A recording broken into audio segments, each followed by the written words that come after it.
She expressed her desire to participate in the program after learning about it from several social media posts.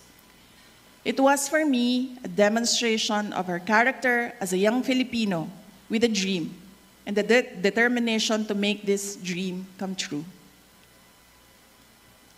Hindi po tayo laging nakakatanggap ng sulat na katulad ng sulat na ipinadala sa atin ni Elise.